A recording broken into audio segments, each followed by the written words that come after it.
And 3, 2, 1. Hi everyone, I'm Alicia Krause, and we are now live with our latest episode of The Conversation with Andrew Klavan.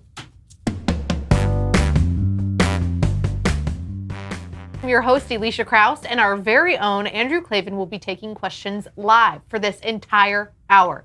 Please remember our conversation is live for everyone to watch, but you can only be a part of it if you are a subscriber to the Daily Wire. How do you subscribe, you ask? Well, just head over to thedailywire.com right now. Click the subscribe button, then head over to the conversation page, and you'll be able to join us by asking your questions. Guys, seriously, we do take questions in the order that they come in. I bet you didn't know that. We don't pre-screen them or anything. We take questions in the order that they come in. So do not spam the system, because poor Austin back here has to scroll through all of them. And if you ask the same question a bajillion times, trust me, we got it. It's in the line to be answered. And if you're spamming him, it just really makes his job crappy. And I mean, the guy already had to run the marathon. Like, don't make him feel like he's dealing with that pressure all over again, okay? Gee, you're strict. That's right. I gotta crack the whip. I am the mom of The Office. This is my nickname. Be sure to tune in for the next month episode featuring, oh God, Michael Knowles all over again on Tuesday, May 15th at 5:30 p.m. Eastern at 2:30 p.m. Pacific. I love this couch. I feel like I'm pitching woo in 1910 Indianapolis. I thought you were going to compliment my dress.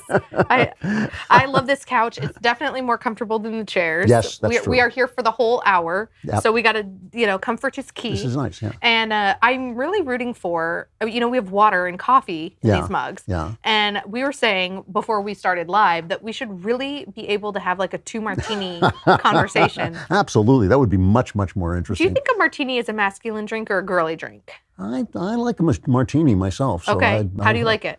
I like it up with a little twist. Shaken, not stirred. Gin with just okay. So I like a vodka martini. My dad drinks a gin martini. Yeah. And I like it dirty. Yeah, okay. With blue cheese stuffed olives. And a bartender once told me that was a girl's drink. That may be a little girly. The fancier you get, the girlier it is. It's not fancy. It's yummy. All righty. We have our first question. Here we go.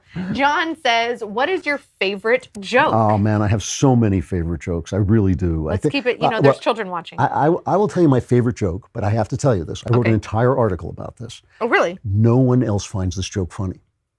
All right, try me. All right. Wait, I should, let me enlarge on this. Okay.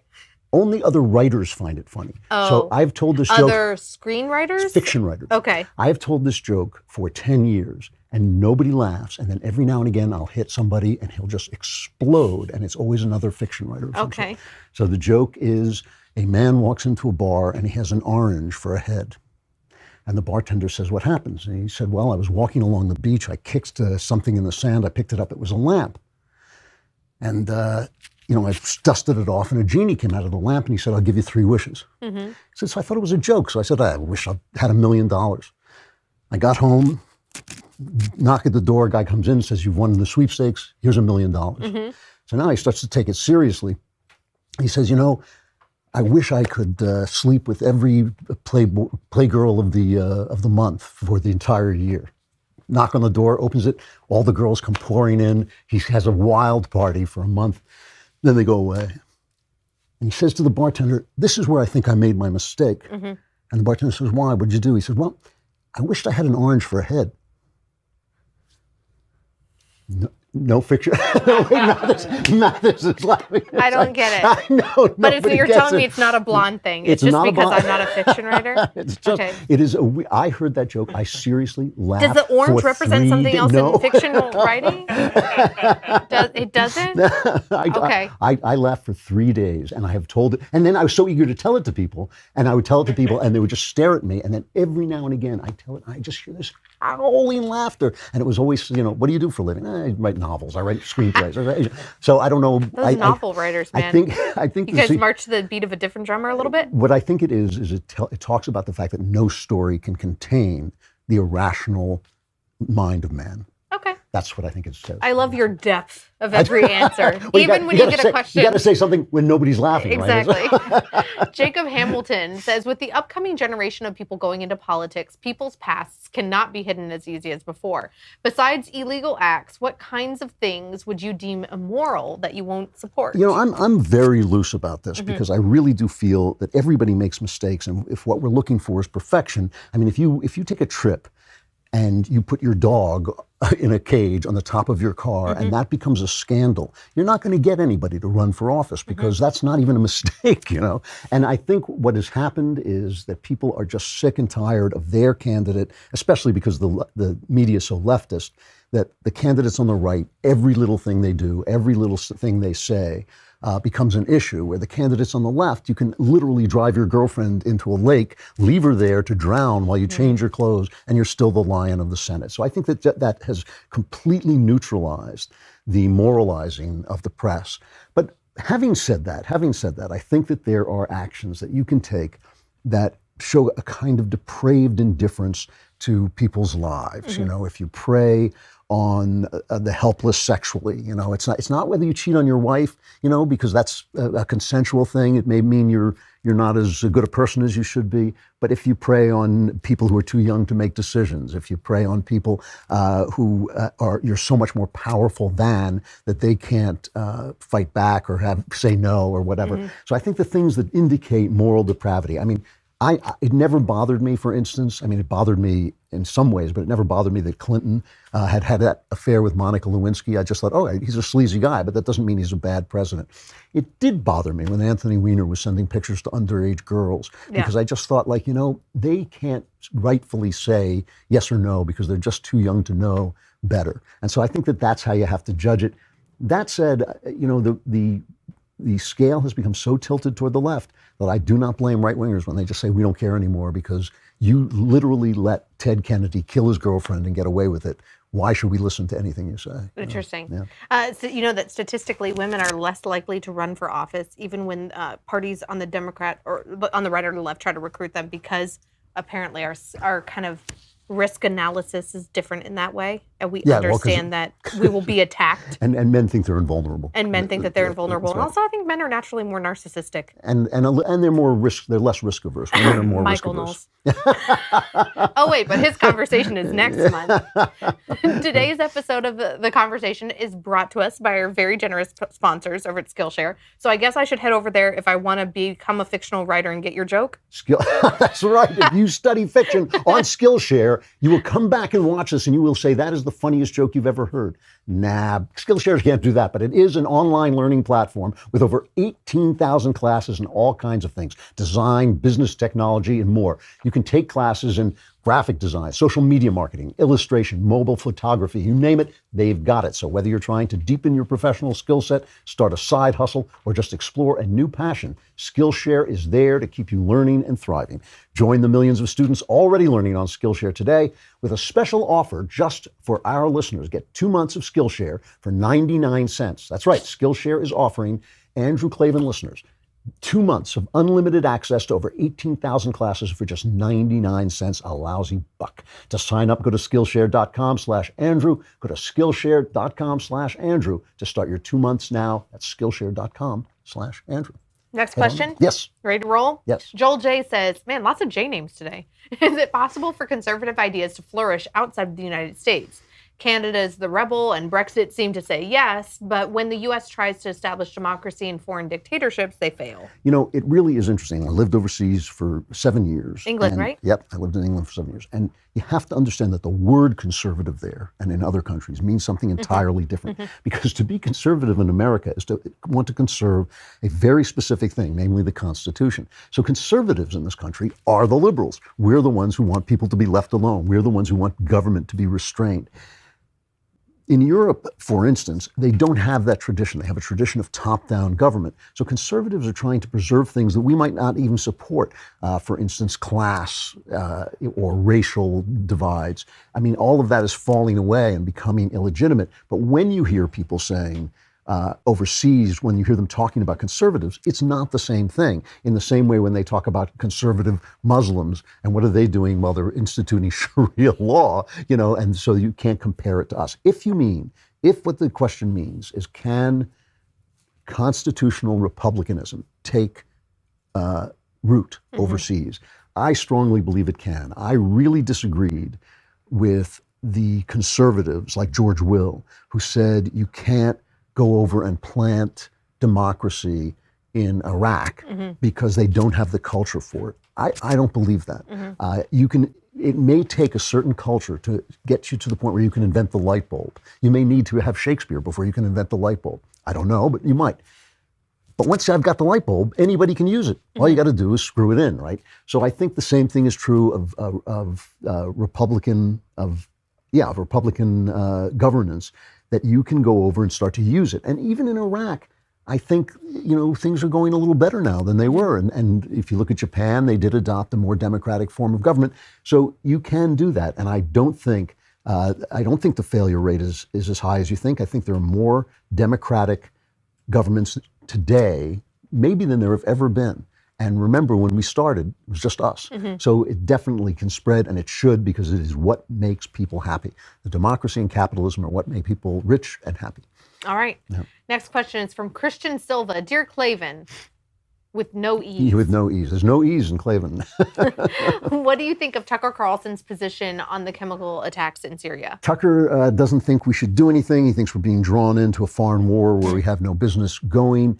I am not an isolationist, and the reason is because the history of isolationism is not all that good. Is it true that we overextend ourselves? Yes. Is it true that we try to police the world and we get emotional when we see children on TV gasping and dying and we think something must be done? Yes, all that is true. But it is our efforts in Syria and in that entire region that have crushed ISIS, which, let's face it, was going to have an effect on us eventually. And we don't want to leave before ISIS is thoroughly gone. When people were jumping on Donald Trump for saying he wanted to get out, he said, after we finish getting rid of ISIS. And so I do think he was being responsible. I don't think we have to stay there forever. I don't think it's our job to police the region. But it wouldn't bother me to see a response of some sort to the chemical attacks over there. I think they need to know that we're still paying attention. I think they need to know we're not abandoning the area to Russia and Iran. And it's difficult.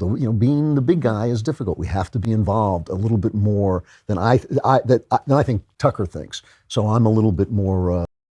Or successfully poisoning people in the UK, who is a great ally of ours. Then, like you mentioned, the connection with Iran and Syria and Russia is all connected as well. And you have John Bolton now at the White House saying that he's going to get involved with the Iran deal and make changes or tear it up. And so even if we want to be isolationists, this is the problem, I think. I love those libertarians out there that I personally have sometimes with libertarians of the hands off, don't touch. It's like, we don't live in a society where we can really do that anymore. It's too small a world. It always really was too small a world. And it's getting to be, there is a cloud, even as we learn that free market capitalism and democracy make people happier and richer and countries more powerful. Even as we learn that, there has been a rise in authoritarianism in Russia and China, certainly in Iran. It has risen up in response to this reckless globalism. I mean, it's, I hate to use the word globalism because it's come to mean everything we don't like, but this reckless globalism where these people basically think that the ordinary guy doesn't have to self-govern because the experts can take care of it all. And the experts, if they're in Brussels, if they're in Washington, Barack Obama didn't even blink before he told people in Oklahoma who could use the bathrooms in their elementary schools. And my response to that was, you're a Chicago kid in Washington, D.C. You don't know who should use the bathrooms in Oklahoma. Shut up and run the government. That was, and I think that the rise of authoritarianism is a rise of nationalism, and I agree with the nationalism. I agree with the idea of the nation state, but the authoritarianism is dangerous, and we have to keep an eye on it. Okay. We got questions still rolling in. We have plenty of time to answer them, but remember, just don't spam Austin. I mean, sometimes he's kind of mean. Leave that he to says us. He's sarcastic, but his jokes sting. But just, don't spam him. If we need to, I guess we can go to the mailbag. So, only mailbag questions come from our subscribers, by the way, which everyone could go to dailywire.com right now and subscribe. We do have some? I'm seeing Skillshare, guys. They want us to do Skillshare. Oh, sweet. Okay. That's what that means. Okay. It's a reminder that I need to take classes, apparently, in hosting. Well, you know what? Do they offer that? Guess what? They might. It's an online learning platform with over 18,000 classes in design, business, technology, and more. I have tried these. I tried the writing one just to test it, and I gave excellent advice that I wish I had known that I hadn't had to learn on my own. I even went, when we did that podcast with Knowles, Another Kingdom, I went and did a podcasting class and some marketing classes, and there really were intelligent people who knew what they were talking about, giving video lessons. So whether you're trying to deepen your professional skill set, start a side game, or just explore a new passion, Skillshare is there to keep you learning and thriving. Join the millions of students already learning on Skillshare today with a special offer. Get 2 months of Skillshare for just 99 cents. That's right, Skillshare is offering listeners 2 months of unlimited access to over 18,000 classes for just 99 cents. Go to Skillshare.com/Andrew. Go to Skillshare.com/Andrew to start your 2 months now. That's Skillshare.com/Andrew. We're keeping up with the J names today. Apparently, those Johns and all those guys, jump in real quick here at the top. What is your opinion on the political pundit Mark Steyn? Well, Steyn, of course, is one of the most literate and witty writers out there.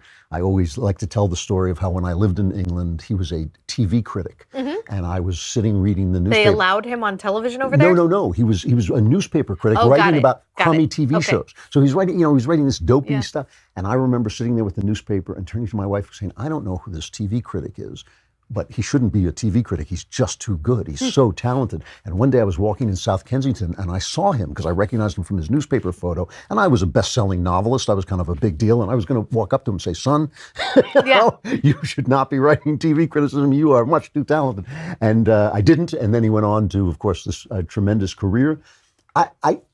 If you're talking about whether I agree with him, I think he is a bit of a catastrophist for me. I believe that whenever you hear somebody say, if current trends continue, I always feel that's the end of the sentence because current trends never continue. I think he has noticed certain truly serious trends, and damaging trends going on, the death of Europe, the rise of Islamism, but that doesn't mean that things are going to just continue and things are going to get worse and worse and worse. So I'm a little bit more hopeful than he is.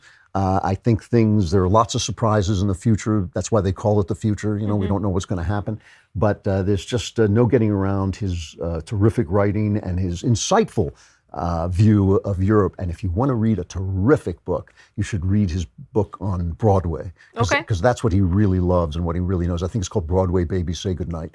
And it's just a history of the American musical. And it's absolutely terrific. So do you regret not saying hello to him?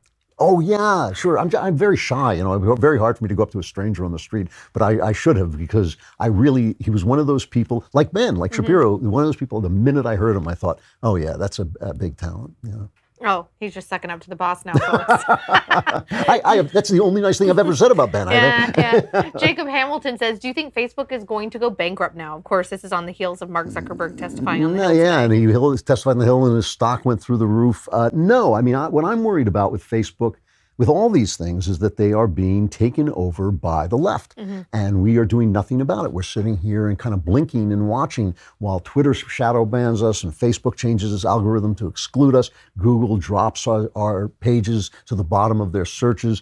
None of this. Zuckerberg would not be on the Hill today if Hillary Clinton had won. When Barack Obama stole information, private information from Facebook users, it was, oh, isn't he wonderful? He's so young, he even knows how to use Facebook. When people did it in support of Donald Trump, something must be done. We must regulate this horrible thing. And it's just about attacking us. The left believes it should own the lines of communication, and the right is too stupid and lazy to stop them. That's basically what it comes down to. We should be in an uproar. We should stop them at every turn. And our billionaires, if we still have any billionaires, most of the billionaires are leftists now because they've caught on to the fact that leftism helps billionaires. If our billionaires were paying attention, they would be building their own Facebook pages. Guys like Peter Thiel would be building their own social media to make sure that we don't get silenced, because the internet is the best thing that ever happened to conservatism. It let us do an end run against the monopolized mainstream media, and now they're trying to close that gap. They close that gap through which our light shone, and they're trying to block us out again. And that's what worries me about it. It's not going bankrupt, but it might just become another leftist tool. All right. Elizabeth Todd says, what is your opinion on what the U.S. should do in Syria? We touched on this a little bit earlier, but maybe you can delve into it more. She continues, with all of the countries in the world suffering, why would Syria win the help of the U.S. over any other country? Yeah, I don't think we need to invade. I think we need to let them know that we're still watching. I think, John Bolton, interestingly enough, everybody talks about what a war hawk he is, but Bolton has been very restrained about the idea of limited missile strikes. And so I tend to follow John Bolton. He's a very realistic, down-to-earth, hard-headed guy. And I think what he is kind of recommending is that we need a new approach to both Russia and Iran, and they who are really the actors here. And we need to let them know that, to penalize them for their support of tyranny and their attempts to take over the Middle East, essentially. Russia's presence in the Middle East, I won't say it's our fault, it's his fault, but we've allowed it to happen. We've been conned by him and gulled by him again and again. George W. Bush was, Barack Obama was. I don't know if Trump will be. Trump has been much harder on Russia than either of his two predecessors, while being criticized for not attacking him. But what I do think we have to do, I'm not so worried about whether we have a missile strike or not. What I think we have to do is we have to go to the real actors behind the scene and penalize them economically and make sure they understand that we will strike back if they compromise our interests. To be honest with you, it's not a question of helping people. We can't help people all over the world. It's a question of making sure that our interests are not compromised over there. Okay. Tom Millard says, Geogalactic. Geogalactic. Okay. I mean, here we go. Continues my streak of there's always a word every conversation. Well, that one I think is made up. So yeah, okay. I just wanted to make sure. Dear Galactic Imperial Overlord, King Klavan, I'm a former Catholic / current agnostic and hoping to be a future Catholic. Man, dude, this is complicated. What's your response to Father Michael's explanation of the church's stance? This is Father Michael Schmitz, who I just interviewed on the show today. I thought he was making a joke about Michael Knowles. I don't think so. I mean, Michael does kind of present himself as the sayer of all things Catholic. Yeah, no, but this. I'm pretty sure this is Schmitz, not Knowles. Got because it. This sounded like a knowledgeable, intelligent person, so he couldn't be referring to Knowles. Oh, there we go. But I think he was explaining the Catholic Church's approach to homosexuality. Mm-hmm. And it's interesting because my approach to this, which is much more libertarian, but is based on similar reasoning to what the church says. And here's our difference, okay? The church says, quite reasonably, in order to know how to use a thing, you have to know what it's for. So when you talk about using your sexuality, you're talking about it has two purposes. One is the purpose of procreation, creating children, and the other is binding husband and wife together. That's Aristotelian logic that comes through Thomas Aquinas. Mm-hmm.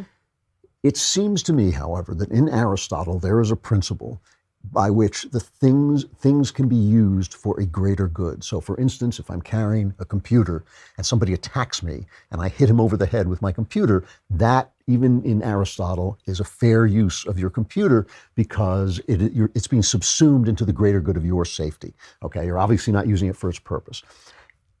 I've been in the arts all my life. I know a lot of gay people, a lot of gay people in my life, many of whom I love, many of whom have been my friends.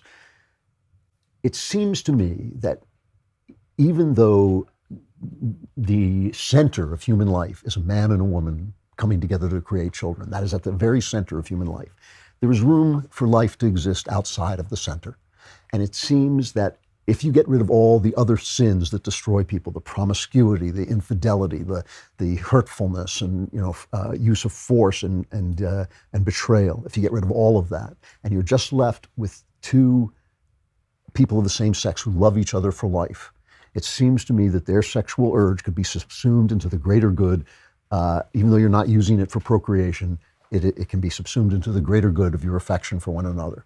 And I believe that this is an attitude that the church needs to change, and probably will change over time. It doesn't have to make homosexuality, homosexual relationships, a sacrament as marriage is, because we understand that marriage is at the center of human life and is sacred in that way. Mm-hmm. But it should start letting people have the consolation of sexual companionship if they can't have it with the opposite sex, if their natural bent is to have it with their own sex. So I disagree with him. I thought he was an eloquent and intelligent spokesman for his point of view. Okay. Daniel Kutzar says, Dr. Klavan, what do you think about once saved, always saved? Yeah, it seems to me, I'm not actually, it doesn't quite make sense to me. I think that once you put your hand in Jesus's hand, he will not let go, okay? But that doesn't mean you're still free. You still have your free will. So if you pull your hand out of his hand, he won't stop you. I mean, he lives by his own rules, which is to let you be free. So I think let's put it this way. I think if you really, really, really make the effort, you can you can be unsaved. But what I don't think happens is like it's like a scoreboard. I don't think like honk up. You did this. That's wrong. You're gone. No, that's not what I think. I think only be a part of it if you are a subscribed featuring or probably have a drink. Sure. I'm going to really push for this. I don't know. By the time I'd be finished, I'd be like cursing and railing, like telling old sailor stories. It's equal pay day. On equal pay day, do I get an opportunity to demand equal alcohol? Pay day? Yeah. So, no, I'm kidding. The next question comes from Elisha in Los Angeles. She wants to know. No, I'm kidding. Braden Thomas Kelly says, do you think that the Convention of States will be successful in a culture that wants big government? It's a great question, and it's and I don't know the answer to it, but it really worries me. It really worries me. Like, I'm ready to have a Convention of States if Madison and Jefferson and Franklin will show up, but John Adams. But I'm a little worried about the crew we have currently today. I mean, you look at the Constitution of Europe, and what was it, like 4,000 pages or something like that? And you look at our Constitution, it's like a page on wrinkled brown paper for some reason, and I think they have lost the plot of what they were doing. The plot is telling the government what it can't do. That's the answer to having a constitution. And we don't really need to change the Constitution. We simply need to rediscover it, I think. From Wilson on and through FDR and certainly through Obama, the idea became that the Constitution is old. What did I think FDR called it, a horse and buggy document. And I think if we rediscover what it actually says, it has been so corrupted by activist Supreme Court judges, basically cowed by FDR and cowed by Obama too, that we need to rediscover what it's doing. What it is doing is telling the government enumerating the government's powers. It's telling the government what it can and what it cannot do. And anything that's not mentioned in the Constitution, the government isn't supposed to be able to do. It's not like, oh, we can do anything. How dare you? Yeah. So I worry about this idea, and I have never debated it with anybody or really heard anybody debate it. So maybe there's a reason my fears are unfounded. I would accept that. But as I hear it, I always think like, I'll do it when we can invite John Adams and Madison and Jefferson. But until then, I'm kind of want to just appoint the right judges. Okay. Pete Knowles says, Andy. Do you ever get called Andy? Never. My mother named me Andrew on the condition that I would never be called Andy. Gosh, how when dare it happens, you, Pete? Terrible things happen to people who do it. So Pete, so long. No, I'll still ask his question. Let's not be too harsh around here. Why can't Trump seem to rein in Congress, and what does he need to do to get them in line? Well, Trump can't rein in anything because he can't rein in himself. I mean, Trump is a chaotic manager. Some managers this works for. Certainly, people in the movie business. There are people in the movie business who love chaos, love screaming, yelling, people like thrive getting off thrown of it. out. Yep. Yeah, listen, I have not been hard on Trump. I thought Trump had a great first year of his presidency, but he is not a man immersed in knowledge of how our country works, right? He's really learning. How dare you? No, he's learning as he goes, and I think that he didn't really understand that, he couldn't just snap his fingers and have Mitch McConnell, who's been sitting there forever and knows everything there is to know about the Senate. He couldn't snap his fingers and have these guys jump to his rhythm. It wasn't going to happen that way.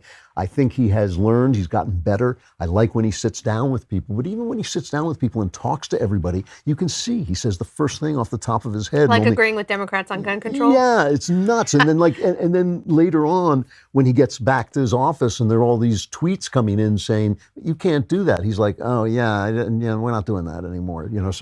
So I mean, I think that he is not a person who walked in there with a strategy. He's not a person who walked in there with a base. This is also important too. He actually is an outsider. This part of his pitch is true. And there actually is a deep state in the sense of a permanent government. There are people there who think that they are the government, and these people who just get elected every 4 years, they don't mean that much. The bureaucrats. Yeah, the bureaucrats. Kind of sit there through all administration. That's right. That's right. And I think that he may have underestimated their power. He may have underestimated the need for allies. He's such a narcissistic character that he thinks he can do it all himself. I don't think he has made the coalitions that he needs to exercise his vision, his own vision. And so I think that's the problem. He's not a disciplined man. He's not a knowledgeable man. He's got some incredible skill set that I don't know how to place it exactly. So I really still have high hopes that he may accomplish great things and continue to accomplish great things, because he has accomplished great things. But I worry about him because you just never know what he's going to do next, you know. And I think and that is something that doesn't play that well in Washington. Okay. Spencer Regal says, "O Lord Klavan, thou whose name doth contain no ease." I feel like I should have done that in a bad British accent.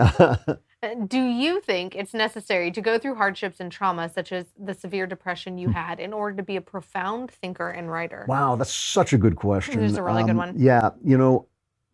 That's my answer. I think, first of all, nobody gets through life without some suffering. Life is a hard affair, and if you're not suffering, it may be that you're not paying attention. You sound like Dennis Prager right now. Well, then maybe. Well, it is. Life is tragic. It's hard, and if you're not suffering at all, you may not be a profound thinker just because you're not paying attention to what life is really like. But no, I actually think that that profundity comes from paying attention and telling the truth. That's where profundity comes from. You need to know what is actually happening in life, and then you have to address it honestly. And I think that it takes many years to do that. I don't think I've never met a young wise man. I've met young intelligent people, but I've never met a young wise person. It takes many years to really just learn the ropes of how life works, because we all have theories about how life should work. We all have theories about what's right and wrong. We all have ideas about what people should be. But it's only after decades of seeing what people really are and what they will do and what they won't do, and being surprised and being wrong. I mean, I think it's important to be wrong. Nobody wants to be wrong, but I think it's important to say, like, oh, I thought this. Now, what did I do wrong? I think that is basically where profundity comes from: honesty and keeping your eyes open as you gain experience, and also, of course, reading, because reading is experience many times squared. And I think that those are it. I think that suffering does give you something. You go through some pain, you gain a little bit of patience with other people if you're paying attention. Learn from your mistakes. Yeah. Well, also you just realize that people are in pain most of the time. A lot of times you're talking to people and you think, why is this guy such a jerk? He's in pain. It may not be an excuse, but at least it helps you understand people. I remember having, I won't call it a vision, but I remember having a moment in church once when I suddenly looked up from prayer, and I looked at all the faces of these people, many of whom were my friends, and I suddenly realized that each one of them had suffering in his life. Each one of them had things that he had lost. Each one of them had worries, and I could see them all on their faces, almost as if they were speaking to me. And I think that is what you learn with a little bit of suffering. But I don't think you have to worry about it, because life will provide the suffering at some point. All righty. Raymond says, Commandant Klavan. Wow, sounds very Hogan Heroes-y. Does, yes. Hogan. That's Commandant. I attend University of Toledo. I'm a history major, a senior. In my Women in U.S. History class, the professor lauded LBJ for civil rights and slammed Republicans. Should I let it slide? I've been a big mouth my whole life. And every time I heard somebody say something in classes that I thought was egregiously wrong, hit back. I would always say something. As I've gotten older, I think perhaps that's not always the best way. It really depends, to be Aristotelian, it really depends on why you're doing it. If you're doing it because you feel that it's something you have to do, you have to hit this person, and I don't know. I'm not sure that's why I would do it. If you're doing it because you seriously feel that it's a moment when the truth matters, it's a moment when somebody needs to speak up, it's a moment when people are being abused by falsehood. I mean, I was at a school the other day where they were teaching kids how great communism was, and I thought, that's immoral. It's immoral to teach kids that. It's like teaching them that Nazism is good. It's an immoral thing to do. If you feel that that it's something you have to do, then follow through. Don't not do it because you're afraid. But you might not do it because you think it's not worth the price, or it's not going to make any difference, or whatever. It's really a question of your motives in that moment. If you really feel the truth needs to be told, tell the truth, but understand you're going to pay a price. All righty. Daniel says, Dr. Klavan, how big of a possibility do you think it is for Russia to attack Israel in this next year or two? Small. I mean, I don't think that's, they did recently blame Israel, though, for the gas attack on their citizens. Putin is playing a game with a very strong game with very weak cards. He is a petro tyrant, which means that the minute his oil dries up or the price drops, he's got nothing. You know, he's got these armies, but he's got no money for them. He has just been depending on the gullibility of Western leaders. And the fact, when I call it gullibility, but it's really the fact that they don't want to get in a big fight. You know, they don't want to get in a war. They don't want to get into a showdown with a guy with nuclear weapons, with a nuclear arsenal. If Putin attacked Israel, I think that America would have to respond, and then it would be revealed how little there is behind who he is. I mean, what he is doing is when you talk about the Ukraine, you talk about the Crimea, you're talking about kind of natural borders that Russia has. Those are the borders that helped them win against Napoleon. Those are the borders that helped them win against the Nazis, because he had to cross that border to get to central Russia. And by the time he got there, it was winter and you were frozen out. You know, so I mean, that he's taking stuff away that kind of historically belongs to him. If he goes after Poland, if he goes after Israel, if he goes after places that are now within our sphere of influence, I think he's going to be in trouble, and I don't think he's got the cards to back that up. Okay, we shall wait and see. So the next question, comes from Caroline Allen. What do you think of the idea that we are living in hell right here and that our souls continue to reincarnate until we get it right? I think it's great. I just don't think it's true. I mean, that takes the meaning hell on earth to a whole another level. I mean, I guess that is some version of a Buddhist belief, or Hindu belief. But no, I just don't think it's true. I mean, first of all, you know, life is difficult, but it's very beautiful. And it's hard for me to think that hell would be this beautiful, that have these moments of such depth of beauty and such depth of joy and such depths of love. It doesn't seem to me that would make any sense in hell. It seems those are exactly the things of which hell would be bereft. You know, so I don't think that that's a possibility. And secondly, this whole idea that we are reincarnated. I remember there's a wonderful movie, Bull Durham, a baseball movie, where Kevin Costner says to Susan Sarandon, "Why is it when people say they've been reincarnated, they were always somebody important? You know, nobody ever says I was the scullery maid. They always say I was the pharaoh in Egypt or whatever." And I just think that reincarnation is a fantasy. I mean, it's like one of those, it's kind of like multi-universes. It's one of those things, there's no proof of it. It simply supplies some kind of emotional need. And I don't see any reason to believe it. I especially think, though, the idea that this is hell, you have to account for the amount of love there is, and the amount of beauty there is, and just the amount of joy there occasionally is in life, difficult as it could be. It just doesn't seem like hell to me. Okay.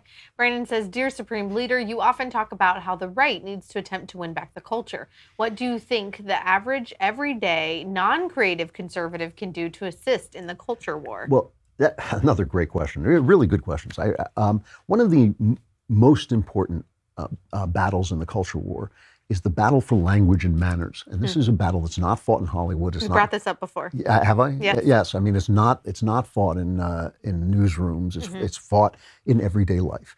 And it is. Well, can I tell you, interruption, having been in a newsroom for a few years, it is definitely not a place where manners live. Manners are, yeah. I mean, I think one of the things that's so interesting about Donald Trump is the thing I like about him least, his bad manners, is in some ways the most useful thing about him, because the left has co-opted, hijacked our manners to impose their point of view on us, so that to tell us that it's rude to call a man a woman if he says, you could call a man if he says he's a woman. You know, that's not rude. That's just the truth. That's just speaking the truth. And to tell us that back in the day, they would say it's wrong to open a door for a woman or something, or to stand up when she leaves the table. You know, all these things. I think that it takes a certain amount of courage. I've done this all my life, to stick to the truth, to say, I won't use that word. I won't talk about the objectification of women if what we're talking about is the fact that men find women attractive. You know, I won't talk about racial profiling if what we're talking about is simply police work. You know, if I'm in a white neighborhood where most of the crimes are committed by black people, picking up a black guy and questioning him is police work. That is what the police are supposed to do. So calling it racial profiling is a way of making something that is actually good sound bad. So I think that without ever being unmannerly, without ever being rude, you can speak the truth. It's not unmannerly. It's not rude to say that Islam is the source of most of the terrorism and warfare in the world. It's not unmannerly. It's the truth. It's not phobic. It's the truth. It's not unmannerly to talk in a loving and brotherly way about the dysfunction in Black communities, which is very much the same as the dysfunction in poor white communities. The need for fathers, the need for the pain that divorce causes, the pain that single parenthood causes. So what I think is for us to address each other kindly, but with courage and with honesty, I think is a tremendous blow in the culture war. To not be afraid of being chastised for saying, men and women are different. All these simple truths that the left has managed to make unspeakable. You cannot say that. I think we must say them, and I think we should say them politely and insistently.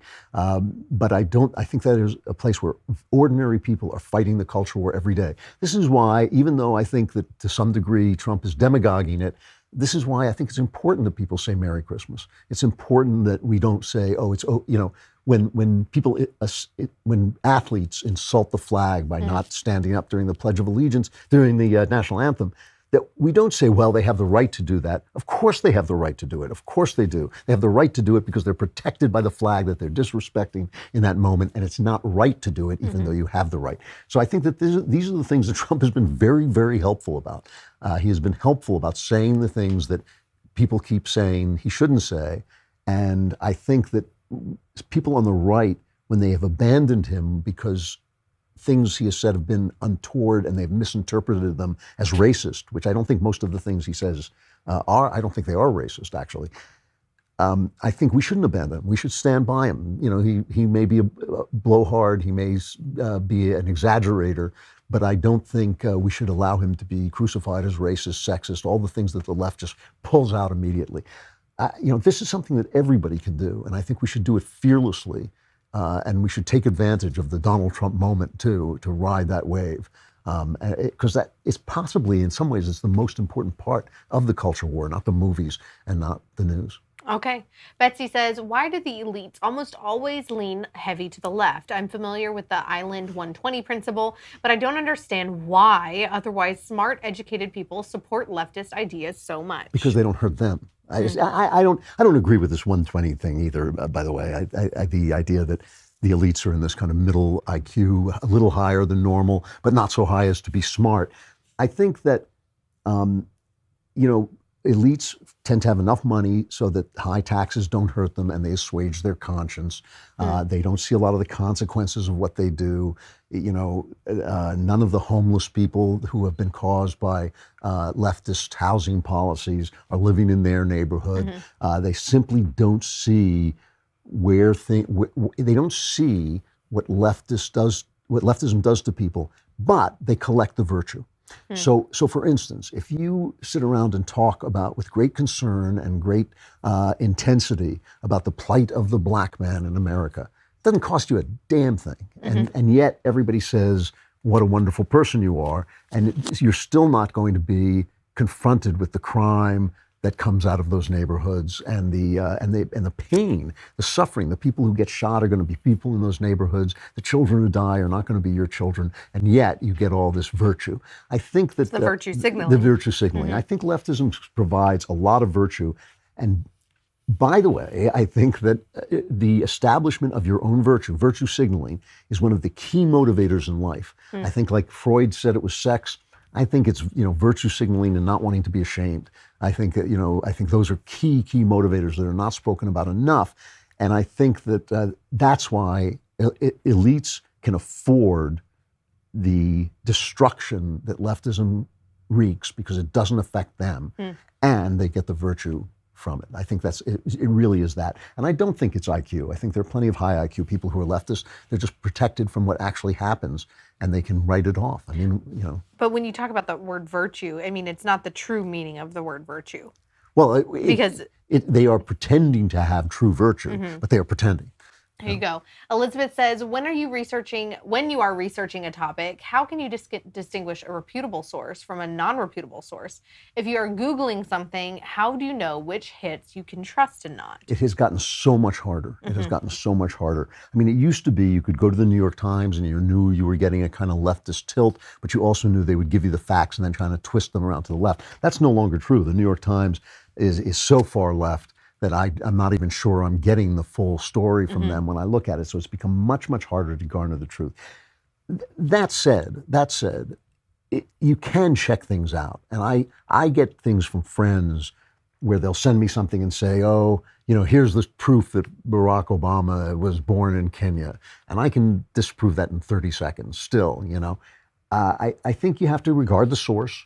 They're still, when I go to the Wall Street Journal, I know their point of view, but I know they're a good source. The New York Times, to some degree, too. I know they're far left, but I know what they're good at and what they can do. You have to learn your sources and track things down. And it takes more work than it used to, especially as Google has started to penalize people for being conservative. It has made them a less effective search engine than they used to be. So it can be really difficult in this day and age. But I think that if you do the work, you start to recognize certain things. For instance, I think I've gotten to the point where there are certain quotations that I immediately think are not real if they're so perfect and attributed to just the right guy. So if George Washington suddenly says, government is not virtue, government is force, I think, that doesn't sound like George Washington. That just sounds like something somebody wishes George Washington said. So some things are just too good to be true. And that's one way you can start to get suspicious. But I think you have to be suspicious all the time. I do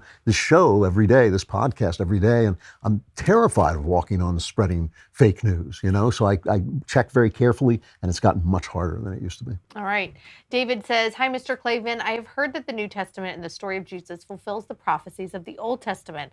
Why do people of Jewish faith do not believe that Jesus is the Messiah? Right. I mean, they don't, and they don't read it the same way. I mean, it's a very, we read the Old Testament as what they call a type of the New Testament. It's the, I can't remember what the exact terminology is, but it sets the prophecies that are then fulfilled in the New Testament. If you don't believe that that's what was happening, then it's not proof to you if you don't believe it in the first place, right?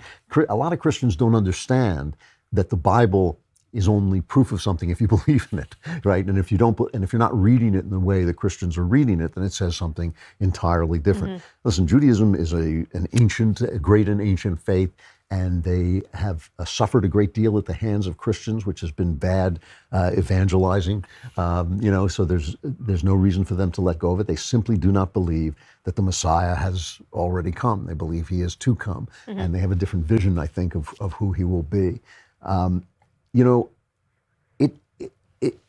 Now that I see it, the prophecies, it seems incredibly convincing to me too. But back then I can remember what it was like to just think like, well, that you can say that's a prophecy, but it may not be a prophecy. And I think that it's just easy to do. Okay. Raymond says, when you look at the history of the Democratic Party, how could you and Ben think that there have been good people in it since 1828? Man, he's going way back there. Well, because I've met them. I can't speak for Ben, but I've met good people in the Democrat Party. Individually, there's good people, not as a whole, you're saying? And I do believe that they have not noticed how far to the left their party has drifted. I mean, I was just thinking today, when I was a kid, I believed people should do what they want as long as they don't hurt anybody else, that all people of all races should be treated the same, that men and women were different and women should be treated with respect. All those are the things I believed. And so I was a Democrat. Now I believe exactly those same things, and now I'm a Republican. I really do feel that the left has drifted so far to the left that they are no longer liberal. There's nothing liberal about them. We're the liberals. I say this again and again. People ask me how I became a conservative. I always say I'm a conservative because I'm a liberal. I'm a conservative because I want people to be free to live their lives. Just leave you alone. And to pursue their happiness. All right. Ryan Bender says, the wonderful and magnificent Klavan. I'm wondering why free trade is such a good idea. I hear Ben Shapiro saying it's the best solution for foreign trade, but Trump's stance seems to make sense to me. Well, Trump's, nothing is purely good or bad when it comes to the political world. The more just like in our country, if you just eliminate all other countries, free trade makes everybody richer. Why? Because you have to please people to get your trading done. So you and I start to compete. You have to produce a better product than me. Then I have to produce a better product than you. Things get better and better. People are trading for what they want. It's all free. There's no force involved. It's not even a system really. It's just people doing what they want and with money as an agreed on representation of the value of things. And it raises all ships. It's a beautiful thing. So it makes sense that when you look at the nation state as one of the customers, that we should trade freely within nation states. So that makes sense. When you start to say, I'm not going to trade with this one. I mean, every country that's cut themselves off from free trade has basically vanished as a force in the world, and you don't want that to happen. So that's why Ben and I are so in favor of it. I do believe, look, some of what's happening to Trump is unfair in the sense that he's right when he says we're in a trade war with China. That he's not starting a trade war with China. He's just fighting back. He's right. China has been unfair. They steal our property. They put tariffs on us. And he's right to negotiate and fight back with them. Everybody's a little bit afraid of this trade war and afraid that he'll essentially be penalizing our producers. And it's a dangerous thing, and nobody's quite convinced that he knows what he's doing. I'm not. So we're worried about it because we know how great free trade is. But that said, we are in a trade war with China. They started it. They've been doing it for a long time. They do need to be curtailed. I'm not sure tariffs are the best idea. I'd rather see trading partners unite against them. Okay. But I do think that he's at least right to notice the injustices and not just sit back. One thing that Trump gets hit on totally unfairly is he gets hit on his belligerence when he's dealing with problems that he inherited. So they keep saying, well, he's just being too tough on Kim Jong-un. And I think Kim Jong-un has been sitting there building his nuclear weapon like the madman he is, for decades, and nobody does anything about it. And so I'm not worried about Trump's belligerence. Let's see if it works. And I'm not entirely worried with his belligerence on trade. I want to see where he's going. You just never know with Trump when he's negotiating, when he's actually declaring a policy. So. All right. We only have a few minutes left, so let's keep trying to roll through as many as possible. Susan says, Supreme Overlord Klavan, would you support a political system that offers more choices than just our two parties? Here's the thing about that, okay? Because Israel has that. Yeah. Britain. Yeah. I think it is conducive to extremism. Okay. I think that it does mean that extremist parties rise, that they have a chance to move their way in. I'm not against it philosophically, okay? I'm not against it philosophically. If you want to start a third party, you can. It's not like it's illegal. It's just hard. It's just hard because the two parties are so entrenched. But that doesn't mean that parties don't collapse. They've collapsed in the past and they've been replaced with other parties. So that can still happen. But I like the reining it in. I like the fact that the nuts, the extremists, have a place in each party, but are not usually at the center of each party. I worry when I look at the Democrats because it does seem to me that the socialists have taken over the center of the party and that they attack our people who leave rude comments on blogs, who sound to me like they're senators and congressmen. In other words, our extremists are nuts. Like we have these nuts who leave comments on blogs and, say we should do this and we should, but their nuts are in government.